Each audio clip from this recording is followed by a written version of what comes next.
የውሃ ሀብት መረጃን ማጠናከር የመጠጥ ውሃና ሳኒቴሽን እንዲሁም የኤነርጂ ልማት ላይ ትኩረት በማድረግ የሚሰራው የውሃና የኤነርጂ ሚኒስቴር ባለፉት 9 ወራት በተሰሩ ስራዎች በርካታ ስኬቶች ተመዝግበዋል። በእነዚህ ስራዎች በዋናነት የዜጎችን ተጠቃሚነት በማስፋት በሀገሪቱ ማህበራዊ ፍትህ እንዲሰፍን የተሰሩ ስራዎች መሆናቸውን በማሳያነት የሚያነሱት ሚኒስትሩ ዶክተር ኢንጂነር ሀብታሙ ኢተፋ ናቸው። ባለፉት ዓመታት ከነበረው የንጹህ መጠጥ ውሃ ተጠቃሚ ቁጥር ጋር አሁን ላይ በሀገሪቱ ወደ 76 ሚሊዮን የሚሆኑ ዜጎች የንጹህ መጠጥ ውሃ ተጠቃሚ መሆን ችለዋል።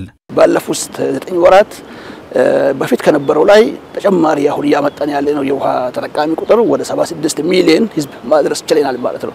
ይሄ ሊመጣ የቻለው በሁሉም ኢትዮጵያ ክልል በሚባለው ደረጃ በተለይ ድርቅ የሚያጠቃቸው አካባቢዎች ላይ በገጠርም በከተማም በተሰሩ ስራዎቻችን ላይ ተቆጥሮ የመጡ ውጤቶች ናቸው ማለት ነው።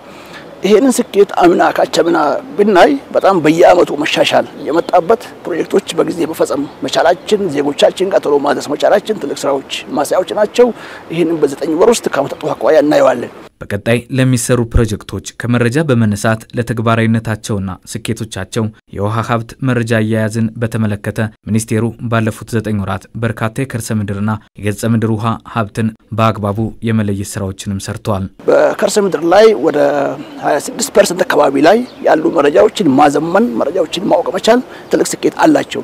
ሁለተኛው የከርሰ ምድር ሳይሆን የገጸ ምድር ላይ ያሉ ውሃዎቻችን የወንዞቻችንም የሐይቆቻችንም መረጃ በአግባቡ አጠናክሮ መያዝ ለምንሰራቸው እቅዶችም ጭምር ትልቅ ግብዓት አላቸው ማለት ነው። ስለዚህ ይሄንን በፊት ከነበረው ላይ ወደ 85% ማድረስ መቻል በቀጣይ የምንሰራቸው ፕሮጀክቶቻችን ምን ያህል ኤፊሺየንት እንደሚሆኑ ምን ያህል ጥራት እንደሚኖራቸው ድርሻ ስለሚኖረው እሱም ትልቅ ስኬት ነው ማለት ነው።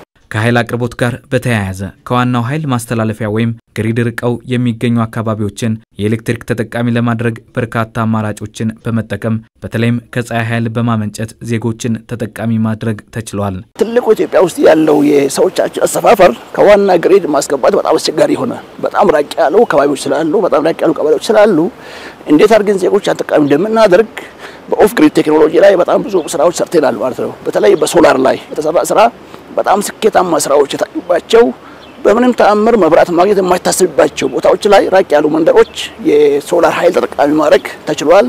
በ10 ሺህ የሚቆጠሩ ዜጎቻችን ተጠቃሚ ማድረግ ችለናል ማለት ነው። ይሄም ትልቅ ስኬት ነው። ኢትዮጵያ አረንጓዴ ኢኮኖሚን በማበረታታት ከምትሰራው ንቅናቄ በተጻራሪ የሆነውን አሁንም በርካታ ዜጎች የማገዶ እንጨት መጠቀማቸውን ለማስቀረት በተሰራው ስራ ኃይል ቆጣቢ ማብሰያዎችን ተደራሽ ማድረግ ተችሏል። በአሁኑ ወቅትም 22 ሚሊዮን የሚሆኑ ዜጎች ኃይል ቆጣቢ ማብሰያ ተጠቃሚ ሆነዋል። በሪያሊቲ ኢትዮጵያ ውስጥ ወስደን ብናይ ከትልቅ ከተሞች ጀምሮ ሰው ስቲል ባዮማስ ይጠቀማል። ባዮማስ ማለት ከሰል ማገዶ ሁሉንም ማለት ነው። እነዚህ ነገሮች በሙሉ እኛ ከምንሰራቸው አረንጓዴ አሻራ ስራዎቻችን ጋር በጣም የምጣራው ስራዎች ይፈጥሩብናል። በእያንዳንዱ ቤተሰብ ደረጃ የኢነርጂ ቆጣቢ ማብሰያዎችን መጠቀም ስላለባቸው ይሄንን ባለፉት ዓመታት ሰርተናል። ዘንድሮ ግን በጣም በሚገርም ሁኔታ ከ2 ሚሊዮን በላይ ሰዎች ተጨማሪ እንዲሰሩ ማድረግ ችለናል።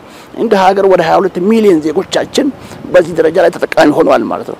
ስለዚህ ያለን ኢነርጂን መጠቀም ይቻል ከዋና ግሪድም ከኦፍ ግሪድም በቤተሰብ ደረጃም በማገዶ ቆጣቢ እስከምንላቸው ድረስ ጥሩ ስራዎችን ሰርተን ያሳካንባቸው ናቸው።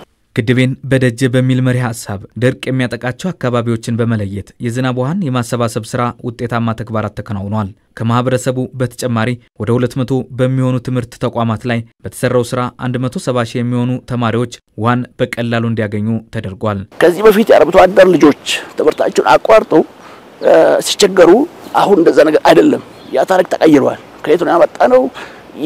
ያለን በረከት የዝናብ ውሃን አሰባስበን በማስቀመጥ ተማሪዎቻችን ትምህርታቸውን እንዲማሩ ተማሪ ብቻ ሳይሆን ተማሪ ቤተሰብ ከጎረቤት መጥቶ መጠቀም እንዲችል የሰራናቸው ስራዎች ናቸው።